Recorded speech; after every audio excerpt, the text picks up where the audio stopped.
애굽으로 가지 말라는 그 하나님의 말씀을 어제까지 해서 요하난과 그 추종자들과 백성들이 이제 들었습니다. 그리고 나서 그 요하난과 추종자들이 이제 오늘 예레미야에게 그렇게 말하는 거죠. 그것은 거짓이다. 하나님께서 애굽으로 가지 말라고 하셨을 리가 없다. 이렇게 이제 반박을 합니다. 그리고 이렇게 말하는 사람들에 대해서 이제 성경이 뭐라고 기록을 하냐면 2절을 보시면 호사야의 아들 아사랴와 가레야의 아들 요하난과 모든 오만한 자가 예레미야에게 말하기를, 거짓말이라고 말하는 그들, 반박하는 그들에게 이제 오만한 자들이라고 이렇게 기록을 합니다. 교만한 거죠. 이들이 하나님의 말씀을 거부하고 그 예레미야의 말이 거짓이라고 이렇게 반박하는 이유는 이들이 교만하기 때문입니다.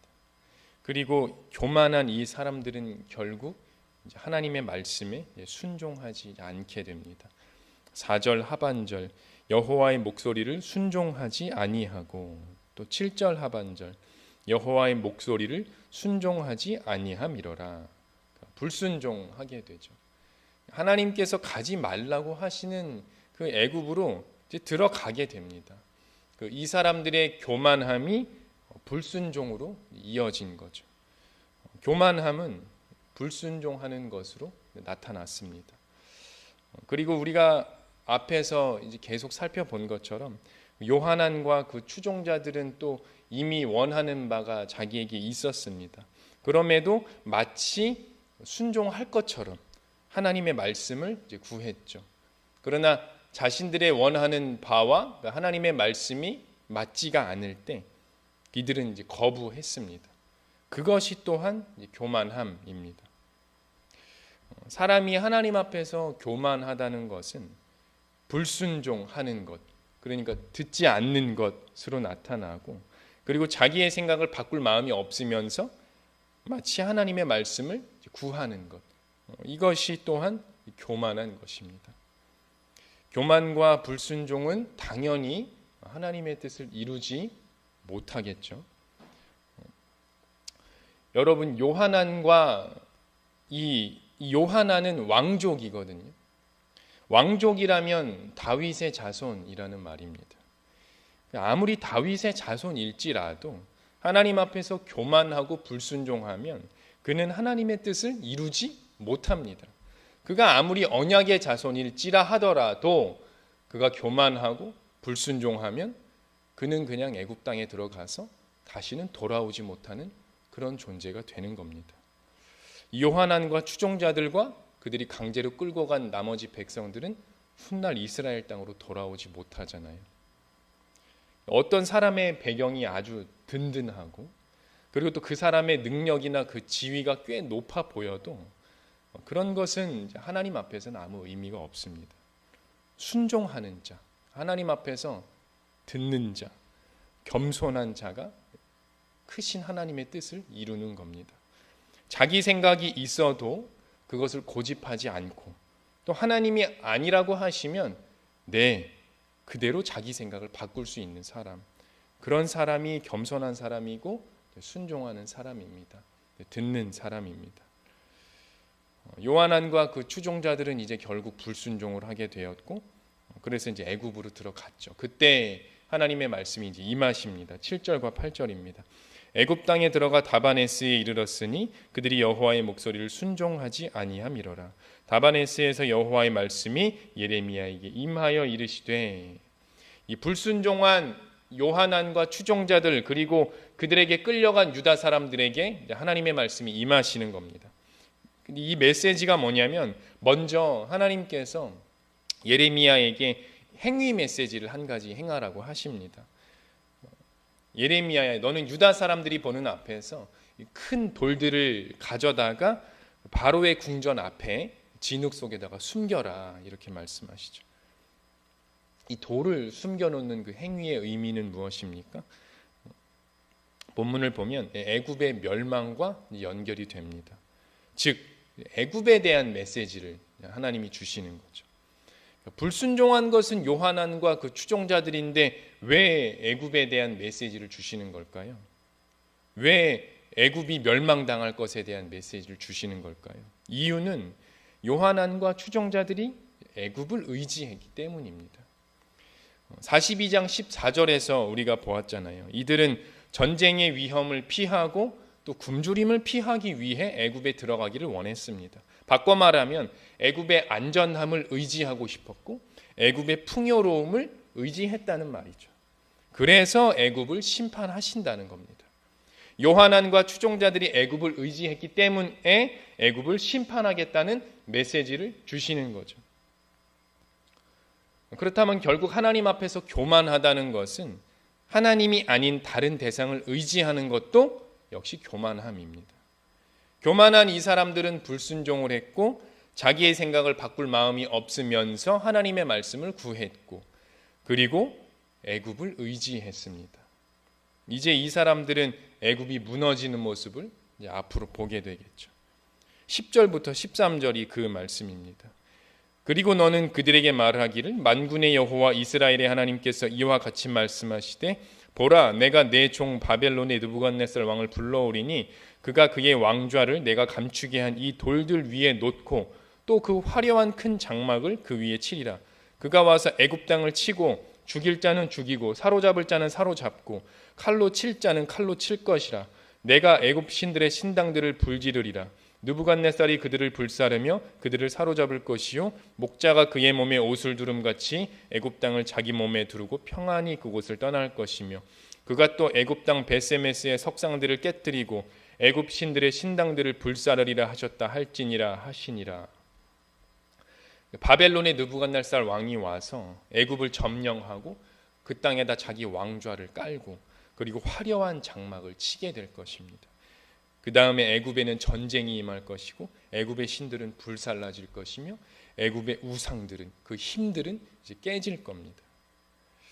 확실히 하나님은 애굽으로 가는 것을 싫어하십니다. 애굽을 싫어하시는 게 아니라 애굽을 들어가는 것을 싫어하시는 겁니다.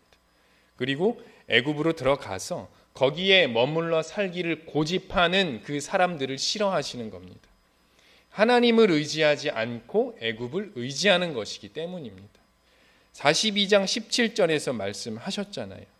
무릇 애굽으로 들어가서 거기에 머물러 살기로 고집하는 모든 사람은 이와 같이 되리니 곧 칼과 기근과 전염병에 죽을 것인즉 내가 그들에게 내리는 재난을 벗어나서 남을 자 없으리라. 여러분, 하나님께서 애굽으로 가지 말라고 하시는 이유는 그곳이 안전하지 않아서가 아닙니다. 그곳에 먹을 것이 없어서 가지 말라고 하시는 게 아니잖아요.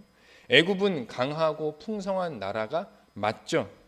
그런데 하나님께서 애굽으로 가지 말라고 하시는 이유는 그것은 하나님을 의지하지 않는 것이기 때문입니다. 과거에 오히려 이런 적이 한 번 있었잖아요. 애굽으로 들어가기를 두려워하는 야곱이 머뭇머뭇하니까 하나님께서 꿈에 나타나 이렇게 말씀하셨잖아요. 내가 함께 할 테니까 두려워하지 말고 요셉이 있는 애굽으로 들어가라. 이렇게 말씀하신 적이 있으시잖아요. 그때는 오히려 애굽으로 들어가라고 말씀하셨죠. 그러니까 하나님 앞에서는 어디로 가느냐 장소가 문제가 아니라는 겁니다. 장소가 문제가 아니라 하나님을 의지하느냐, 그 곳을 의지하느냐가 문제인 겁니다. 하나님을 의지함으로 이 땅에 남아있기를 선택하느냐, 하나님을 의지하지 않고 애굽으로 들어가느냐, 이게 중요한 거죠. 앞에 42장에서 하나님은 계속해서 이것을 강조하셨습니다. 너희가 애굽으로 들어가는 것은 나를 의지하지 않는 것이다. 나를 의지하지 않고 애굽으로 들어가면 너희는 모두 죽게 될 것이다. 42장 15절과 16절 말씀을 제가 빠르게 읽어드리겠습니다. 너희 유다의 남은 자여 이제 여호와의 말씀을 들으라. 만군의 여호와 이스라엘의 하나님께서 이와 같이 말씀하시되 너희가 만일 애굽에 들어가서 거기에 살기로 고집하면, 그러니까 애굽을 자꾸 의지하면 너희가 두려워하는 칼이 애굽 땅으로 따라가서 너희에게 미칠 것이요 너희가 두려워하는 기근이 애굽으로 급히 따라가서 너희에게 임하리니 너희가 거기에서 죽을 것이라. 칼이 두려워서 그래서 애굽을 의지해서 애굽으로 피했는데 칼이 애굽으로 따라오고, 마찬가지로 기근이 두려워서 애굽을 의지함으로 기근을 피했는데 기근이 애굽으로 따라온다는 겁니다. 애굽을 의지하지만 결국 그것은 헛된 일이라는 거죠.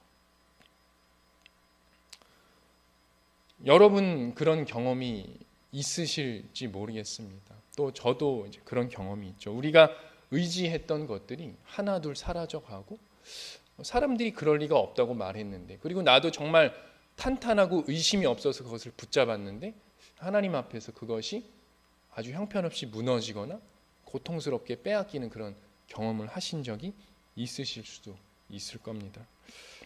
오늘 43장의 이 요한안과 그 추종자들의 불순종은 무엇에 대한 불순종입니까? 42장의 하나님의 말씀에 대한 불순종입니다. 하나님은 42장에서 애굽으로 들어가지 말라고 말씀을 계속 하셨습니다.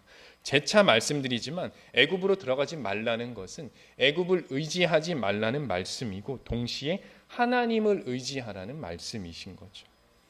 요한안과 추종자들은 이것을 불순종한 겁니다. 말씀을 맺겠습니다. 말씀을 불순종했던 이 요한안과 그 추종자들의 내면은 하나님을 의지하지 않는 상태였습니다.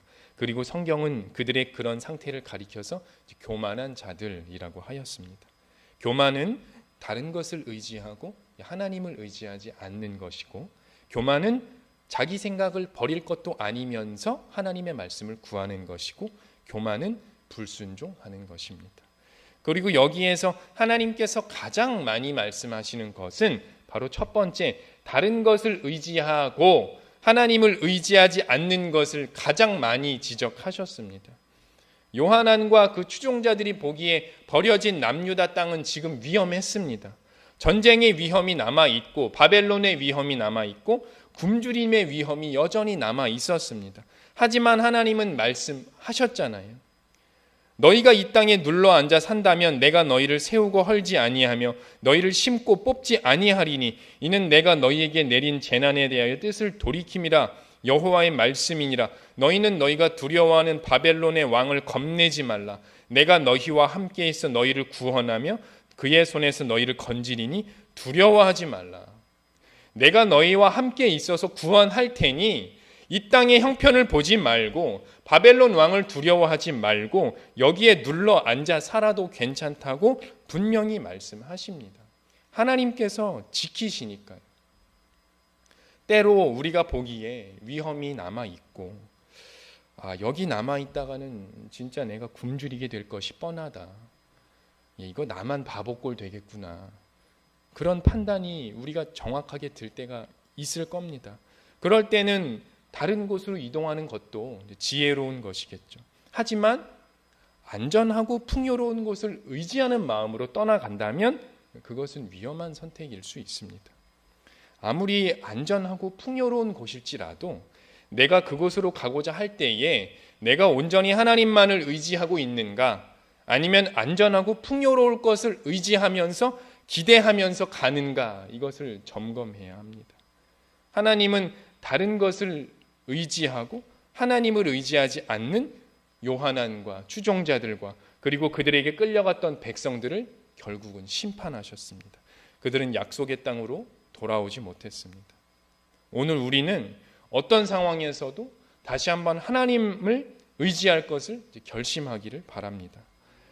안전하고 풍요로운 것을 의지하지 않고 하나님을 의지하는 내가 되기를, 교만하지 않고 내 생각을 고집하지 않으며 다시 한번 하나님만을 의지하는 우리가 되기를 예수님의 이름으로 간구합니다.